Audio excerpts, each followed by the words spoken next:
Hi guys, today we'll talk about how to fix or how to solve the problem of stuck on the application of Authenticator. You will click on settings. In this page you can click on apps, default apps, app settings.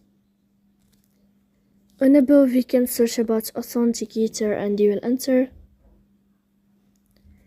Then you can click on first stop and you can click OK. After that you'll enter to the window of storage. Here you can click clear cache. Don't click clear data because that can cause you errors or can delete your account.